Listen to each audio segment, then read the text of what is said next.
Hello, my dear students, good morning.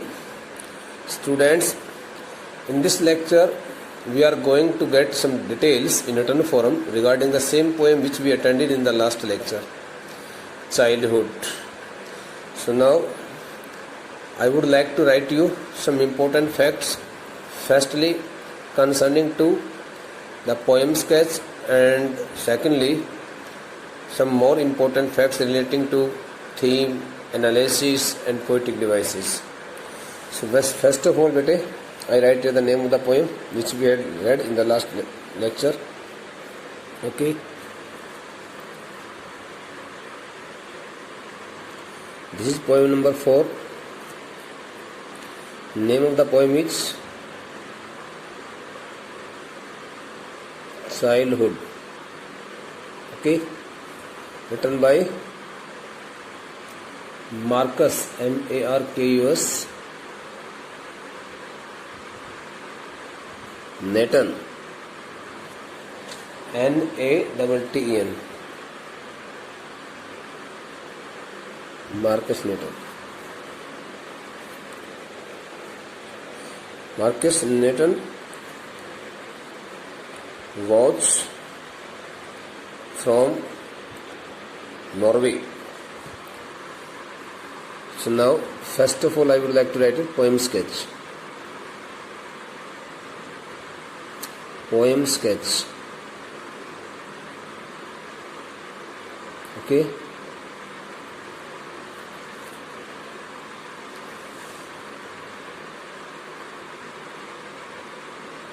In this poem,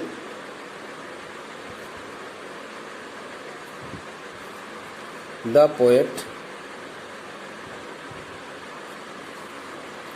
ponders.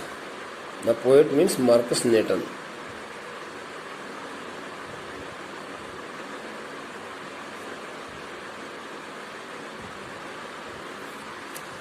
Ponders means think deeply.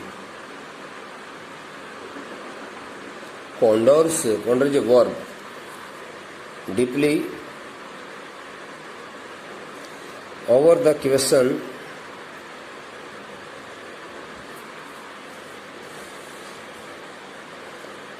of his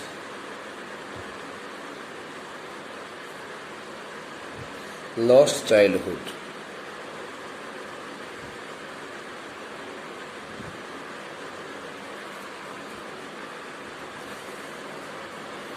He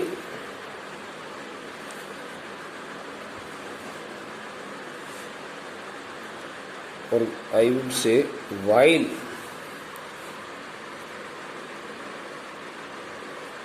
asking this amazing question,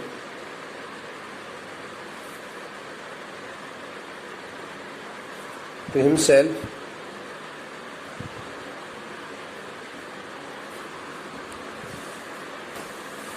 okay,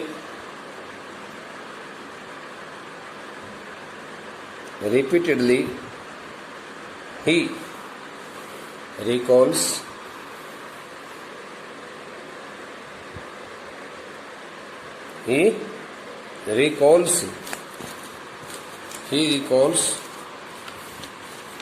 a number of stages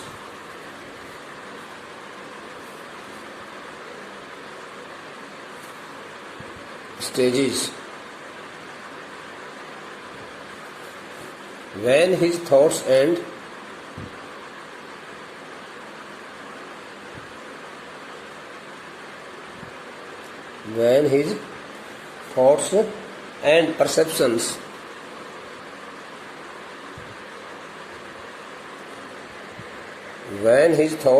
perceptions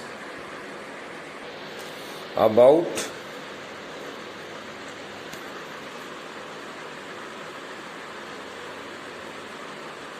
the world and people changed. Changed. People changed. He tries to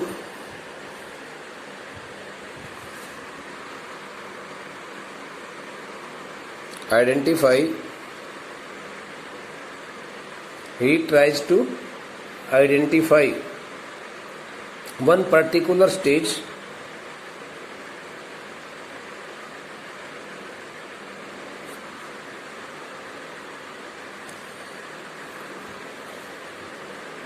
or time when he lost his childhood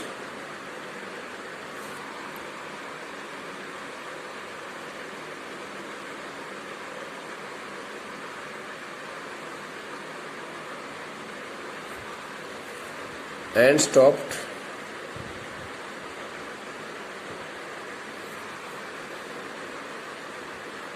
into adulthood.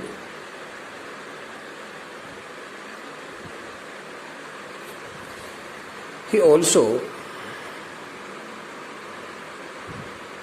feels a sense of nostalgia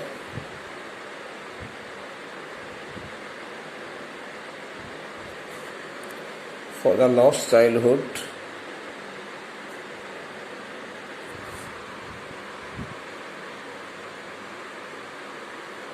and finally settles down with an idea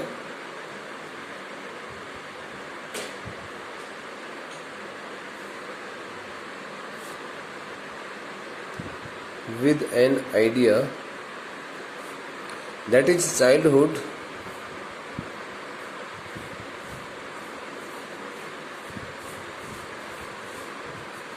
has gone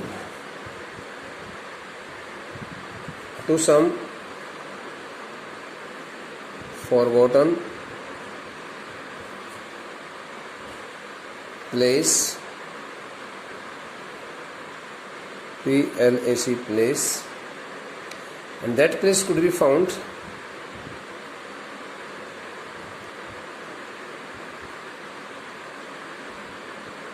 could stands for a probability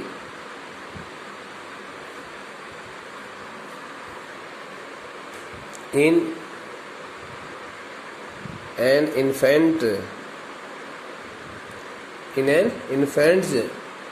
innocent face. Okay, so now beta I would like to write here the theme analysis, or we may call it the word theme.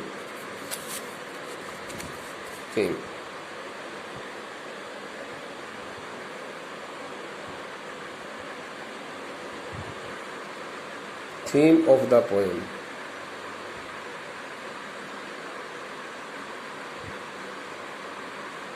Theme of the poem.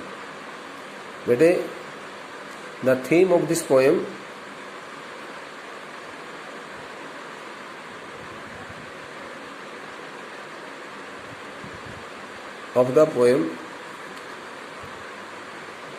childhood focuses the theme of the poem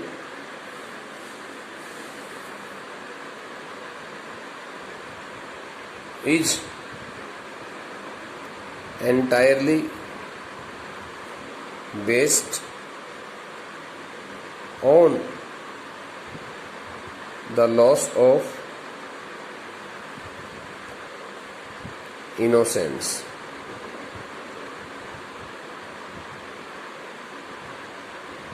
Innocence or childhood.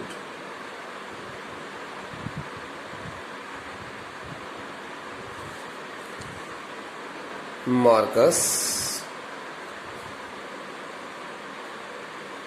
Nathan, the poet,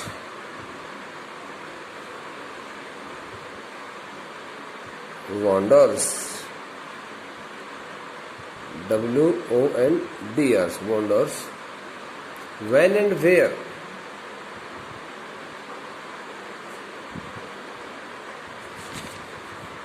he has lost his childhood.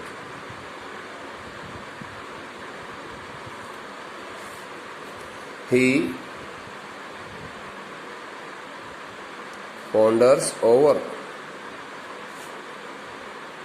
the questions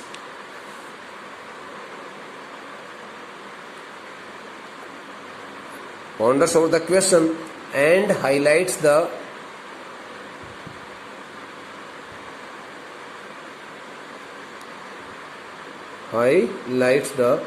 loss of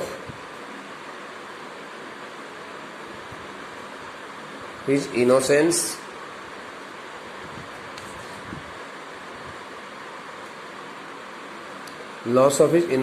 and faith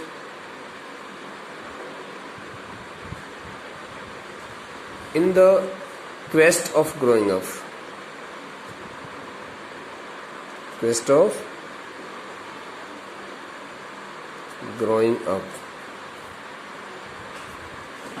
In the quest of growing up.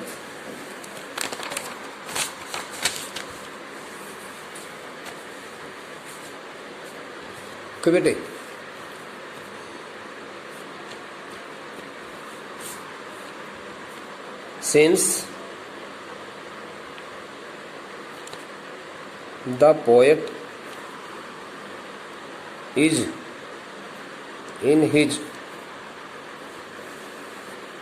since the poet is in his adolescence,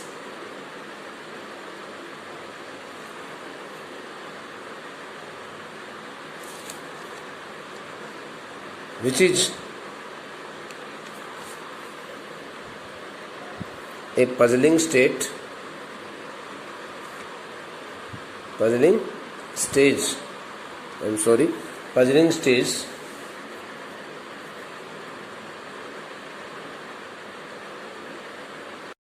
and the poet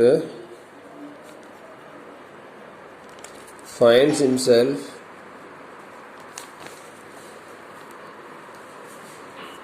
totally unable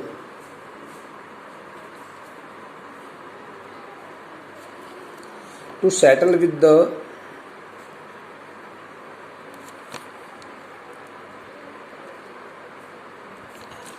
physical, psychological,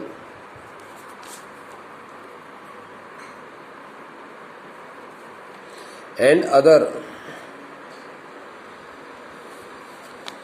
changes in his personality.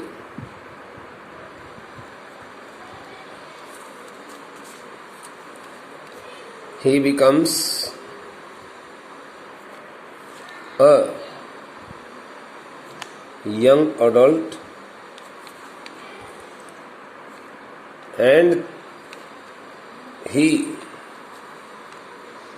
therefore can neither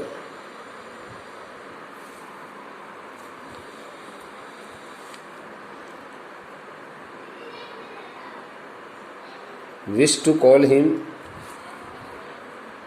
WISH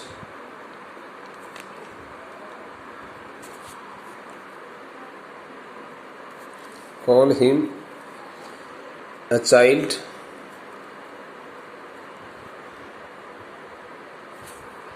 nor he consider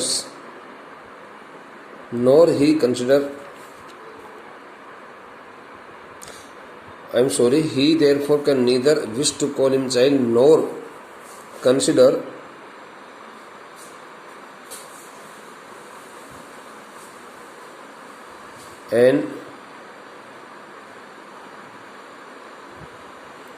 a fully matured adult. He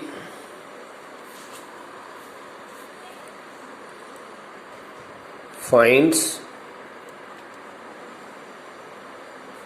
himself in a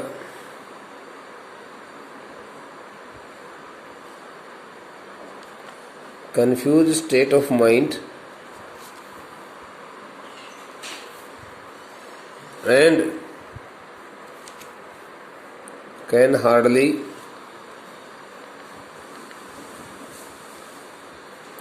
lead a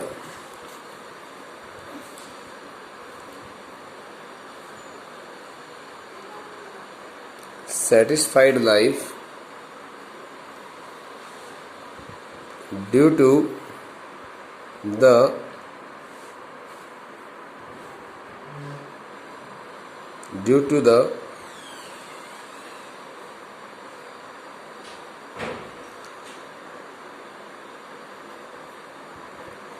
haunting question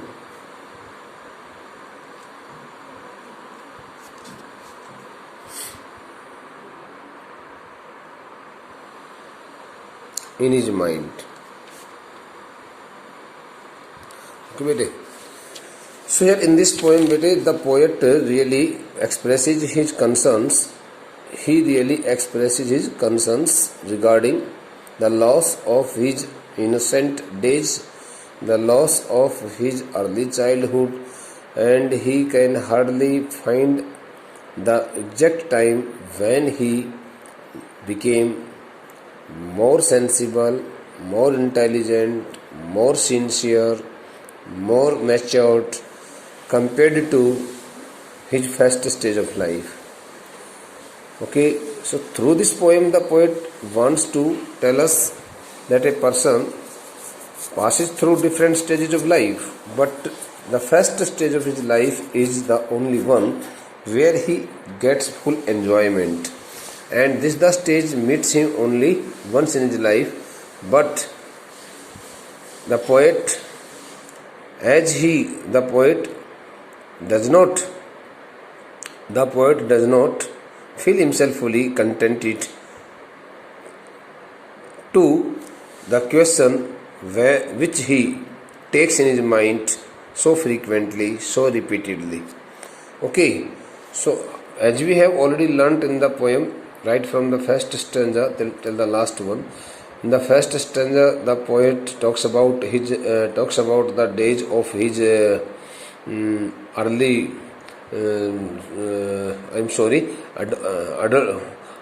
talks about the days of his adolescence, किशोर अवस्था जिसको कहते हैं. Okay, when he finds himself a bit more mature than that of his early stage of life, childhood. But when he again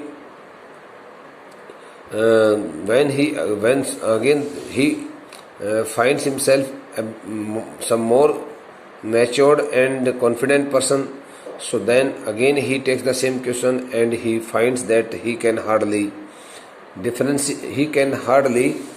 think about the days of his early childhood. Such a situation occurs and reoccurs in the mind of the poet. So, okay, constantly, and he can hardly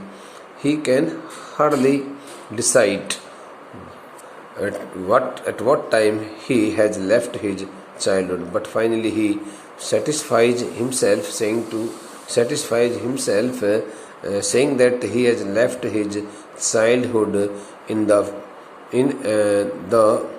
innocent face of on the innocent face of an infant, and which this the time can never be remembered by him, and he has already forgotten this the time, and he can hardly remember what has happened in his life, okay, at this stage. Okay, so now we would like to hear the poetic device.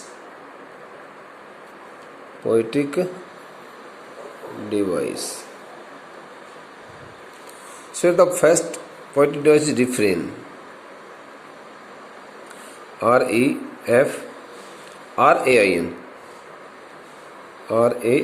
Refrain. R-E-F-R-A-N. Refrain. Okay. The term refrain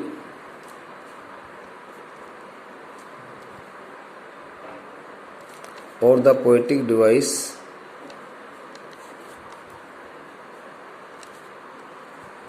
refrain